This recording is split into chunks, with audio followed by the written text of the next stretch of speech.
Hey, how you doing? This is Adam Post, publisher of more than 1,000 comic books and marketing expert covering Woke Boss Gets Fired, Leaves Company Immediately. Let's get into the story. Before we do, please be sure you are subscribed to the channel. Click the bell for notifications. Give me a thumbs up. I really appreciate you guys. Nelvana is a classic animation company in business for more than 50 years. They just had their 50-year anniversary in 2021. They decided, though, they wanted to be a little bit more diverse and a little bit more inclusive and basically ruin their business. They have massive layoffs coming. They've actually frozen their production on development, which, if you're in the entertainment business, you need to make new things. If you don't make new things, you can't discover a new hit. This executive, who is being immediately thrown out of the company, was in charge of development, and guess what? The project she developed really had no commercial value. Can you imagine? You're an entertainment company. That's like being in a hit business. Publishing is also a hit business. When things go well, it's fantastic. But it's not like a steady business usually necessarily. In book publishing, you get the best example of that. Most books lose money. Similarly, in music publishing, most music loses money, but occasionally you do get a hit. And when you own or control the rights, you can make a lot of money. You know, it's very difficult to get kids excited about things unless they're actually interested in something. If you're not making the good stuff, you're not going to be making money in the future. And as a result, Nelvana has taken an aggressive course correction. She's out. Hundreds of people fired. And no new production will be allowed to even start. Eventually, they'll have to restart production. They need to make new shows. But not until they figure out how to get rid of all the poison, producing propaganda, and get a new vision for the company.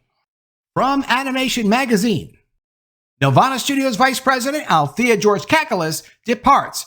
Development halted amid Corus cost cuts. Now, of course, they're not going to admit exactly and directly what the issue is. They'll talk about the economy, but this isn't just about the economy. And just as a by the way, Corus is the company that owns Nelvana. They bought Nelvana to try to make money, not to change the children of the world into some future vision of an ideological agenda. They just actually wanted to make some money. They found it was impossible, and that's why they got rid of her. And they're laying off hundreds of people. And they're canceling all, not just of her production, all of the development is being canceled. Here's the history. From Kids Screen, Nelvana opens DEI Talent Incubator. Focusing on emerging Black storytellers and illustrators, the initial program will develop at least one kids' TV series and one book for publication. That goes back to 2021. Of course, there's nothing wrong with people's skin color. If they have talent, if they have great, compelling ideas, they might be able to make it in the business. But their skin color is not going to help them make it in the business. And when you try to make that happen, it just doesn't work. Kids are very direct. If they like something, they like it. If they don't like it, you're not going to have a hit. They're not going to buy merchandise. They're not going to be passionate about what you're producing. And it takes a long time to propagandize them. And even if you do have kids think that certain things that weren't normal are now normal, it doesn't mean that's going to create a financial success for your cartoon animation company. These things only make money when you like them. In 2023, according to Playback, Nelvana elevated Athena Georgaklis to oversee production. Do you think she was tied into any kind of agendas? I mean, in 2021, before she was head of production, they did have their own DEI entertainment talent-seeking project. Well, maybe it was her fault. Maybe the company shouldn't have allowed her to do this. If you go to Nelvana's LinkedIn page, they've got an LGBT colored branded version of their logo. What does that have to do with producing entertainment? During Pride Month, you kind of understand it because a lot of companies were doing that last year, much less this year because of the backlash of saying, look, sell us something, don't propagandize us. Don't sell us on alternative lifestyles. But Nelvana has still kind of not gotten the message. They haven't updated their LinkedIn page. They don't really do a lot with LinkedIn, but it does send you a message about the company. If you go to their main website at Nelvana, you don't see any rainbow-colored polar bears. That's probably for the best, but they still have a lot of problems. It's not just about the rainbow-colored polar bears. If you're not focused on producing things that people actually want, your business is not going to do well. Even Disney couldn't get away with it. Nelvana is not going to get away with it. And the owners of Nelvana completely understand that. From The Hollywood Reporter, animation studio Nelvana cuts top executive, pauses development, and undergoes layoffs. Athena Georgaklis will depart on July 26th. So this was announced on July 19th, and she's out within a week on July 26th. Talk about getting rid of a woke boss immediately. Other than locking the people out of the building, which is done occasionally, you can't get much faster than 1 week. So Athena is departing July 26th from the animation studio behind series like Ms. Persona, Barney, Franklin, and Babar. As parent, Corus Entertainment cuts jobs and costs, cutting down just to the things that actually make money for the company, which has nothing to do with Athena. No offense to Athena, she decided to go in this direction and push propaganda stories instead of just focusing on what kids actually are interested in and want to see. From the Animation World Network, Corus pauses development at Nelvana. Vice President Athena Georgaklis, boy, she does have a difficult name. I'm going to admit it. I'm having some trouble with the name. But I won't have trouble after this video because she's not working at the company no more. She's out. The cost-cutting effort also includes the elimination of 300 workers by the end of August that follows the layoffs of 500 employees earlier this year. Boy, did they ever tank the company. Because you can't just produce diverse programming because you think it's a good idea. People in this business, they know this inherently. They understand this. Somehow, they went off in a completely crazy direction. At Disney, they make money in a lot of different ways. It's different for Disney. The movie business is not what's core at Disney. It's not where most of their revenue comes from. Yes, they have to respect their intellectual properties, but they can get away with pushing an agenda. Because even if they have less results, it's really at the expense of the shareholders, so they can completely abuse their power. But a company like Nelvana doesn't have that many different sources of revenue that they can afford to push agendas and get away with what Disney's been getting away with. And even they're backpedaling on it now, with Inside Out 2 being a normal Pixar movie. For business purposes, for a company like Nelvana, it's really not sustainable. Canadian media company Corus Entertainment has paused all development on new projects at subsidiary Nelvana Studios, a top kids content creator and distributor, for the next year, according to Kidscreen. Productions already in progress will continue, because what are you going to do? If you're working on it already, you may as well finish it. There are accounting reasons for why you should do that, and it could affect your company's reporting standards overall and your company's valuation if you actually admit everything you're working on is completely worthless. So were I in that situation, meeting with a chief financial officer and the investors, yeah, we would fake it and produce whatever nonsense is already being produced. The move is just one step in an attempt to cut costs after a trying financial quarter. Last year's strikes and the general economic downturn are chief to blame, according to executives. Yeah, but if it was really just the economic downturn, then why would you get rid of this superstar? This person who wants to produce all the kids' entertainment that she possibly can? The answer is diversity doesn't sell. You need somebody in there who is focused on producing things that are going to be iconic, that are going to make money. Clearly, she doesn't have any hits hidden away that she could present to her bosses that they would let her continue on. You get fired on the 19th and you're out by the 26th, that means people don't like you very much. With the hiatus comes a wave of layoffs, including Nelvana Vice President Athena Georgaklis, who steps down on July 26th. A loyal Corus executive for over 20 years, Georgaklis was integral to the development of 16, Atomic Betty, and Total Drama Island. Moving forward, Corus will focus more heavily on reality TV and reduce production of scripted kids content. Well, Corus needs to be more agile than ever in our pursuit of growth opportunities in connected TV and premium digital video, said Reeb, the company's co-CEO. While linear TV is no doubt in decline, it remains a crucial part of the advertising mix. Meantime, Corus is successfully supplementing linear audiences with massive volumes of premium digital video. Which is to say, they're trashing Nelvana and laying people off as if the place was literally on fire. It's not just my thumbnail. The place is literally on fire. They're not going to focus on kids' entertainment anymore? They've ruined the entire animation company over this? Yes, they've pretty much ruin the entire animation company over this, but at least they're going to stop losing money if they get rid of the people that are losing them all the money. Doesn't mean they can create new shows. What a mess. What a disaster. And here's where they likely messed up. Coming from Kidscreen. Nelvana opens DEI Talent Incubator. Nelvana has teamed up with children's book publisher and fellow Corus Entertainment subsidiary Kids Can Press to launch a new initiative designed to discover and mentor creators, writers, and illustrators from underrepresented communities.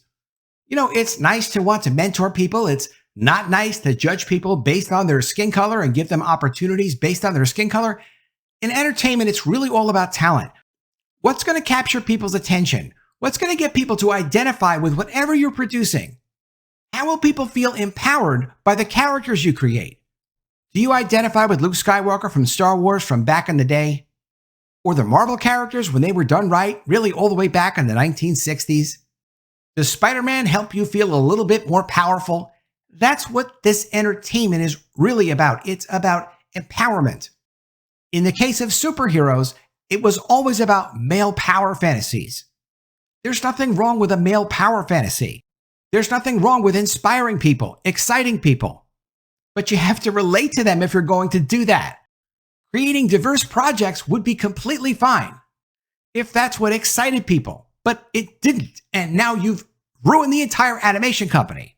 And when you're making things, if you want to know if you're on the right path, look at how people respond to whatever it is that you tell them you're working on. There's always a way to get some feedback. It gets pretty obvious what is and what isn't a hit. You can't force something to be a hit. It doesn't matter what your agenda is. It doesn't matter how much resources you have. It doesn't matter how much distribution you have. It doesn't matter how strong the brands that you have. The Disney brand, the Star Wars brand, the Marvel brand. If you don't live up to the brand, you will have a failure. Blackwright is the first edition of this talent incubator, and it has issued an open call for children's TV, book, and concepts from Black storytellers and illustrators looking to break into the industry. Blackwright is the first edition of this talent incubator, and it has issued an open call for children's TV and book concepts from Black storytellers and illustrators looking to break into the industry. Future iterations will spotlight other underrepresented groups. There was a time in entertainment, and it was for a couple of years, that if you didn't have diverse characters that you were featuring, a couple of my other friends in publishing and another friend in entertainment was telling me, yeah, if it's TV, film, books, whatever it is, it better have diverse, underrepresented characters in it, or otherwise it's not going to get greenlit. Now things are changing a bit. Entertainment companies are focusing again on trying to make some money. It doesn't mean you should like them or trust them. I'm just telling you, they ran down this road and they understand now it's not working. They continue. Applicants to Blackwright must be Canadian citizens or permanent residents who identify as Black and are at least 18 years old. Submissions should come from individuals, not companies. And if an entry is from a creative partnership or team, at least half of its members must identify as Black. I mean, could you be a little bit more racist? No, they couldn't, but at least they're paying the price for it now. Animated, live action, and short film projects are all eligible, but applicants must not be working producers, directors, or writers. They need to insist that people are incompetent, but all are of a certain skin color. That's what they were doing. This is a 2021 article. This is not really going on this way anymore. Creators outside of the children's content space are of particular interest, said Nelvana head of development, our old friend, Athena Georgaklis, in a press release. As for the book concepts, Kids Can Press is seeking unpublished stories that are funny, genuine, thoughtful, heartfelt, and clever.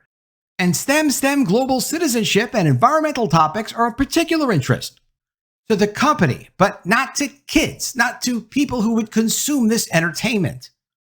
Which is why they've gone ahead and actually killed Nelvana.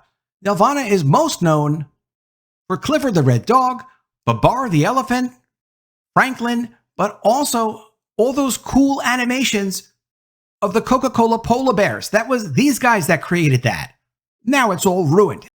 But is the Hollywood Reporter going to be honest and say, listen, we need to talk about this. We need to turn things around. We had the right idea, but we were going about it in the wrong way. Are they going to be honest over at the Hollywood Reporter? No, they're not. From the Hollywood Reporter, animation studio Nelvana cuts top executive, pauses development, and undergoes layoffs. And they're putting it all off on the economy. But was it really the economy? Of course it wasn't. On Friday, a spokesperson for Corus, the company that now owns Nelvana, confirmed to The Hollywood Reporter that the difficult decision was made this week to pause development work at Nelvana, resulting in a small number of exits, hundreds of people, without offering any additional details. In July 2023, New York-based private equity firm Integrated Media Company bought Toon Boom Animation from Nelvana for $111 million to allow parent Corus to pay down debt. But a restructuring Corus, like other Canadian TV networks, has not been able to keep pace with industry-wide cable cord cutting and a dramatic drop in advertising revenues, as TV viewers increasingly go to streaming platforms, and all the while U.S. programming costs continue to climb. Corus, a major buyer of American series from Hollywood studio suppliers, in June 2024 saw Warner Bros. Discovery shift the Canadian rights to popular lifestyle brands like HGTV, Food Network, and OWN to Rogers Sports and Media. The result has Corus aiming to cut around 800 jobs, or 25% of its full-time worker base, by the end of August to make deep cost savings. 25% of your employees for a big company? Let me tell you something. If you have a small company and you have 4 people working there, including the owner, one of them leaves, that's 25%. If you cut 800 jobs from a company, and that's 25% of the company, 3,200 employees, you're getting rid of 800 of them. We don't have work for those people anymore. Do you have any idea of how disruptive that is? There are bankruptcies that corporations go through that don't lay off 25% of their employees. That's massive. But we're making tough decisions to shutter areas of the business we can no longer sustain and pause longer-term development activities while we implement efficiency initiatives, according to co-CEO John Gossling, who told this to analysts in a July 15 conference call that followed the release of the company's third quarter financial results that were not very good. Last month, in the wake of losing the Warner Bros. Discovery channels and content, Corus announced longtime CEO Doug Murphy had left the media company, and CFO Gossling and Troy Reeves, Corus Executive Vice President Networks and Content, overseeing programming, have been promoted to co-CEOs.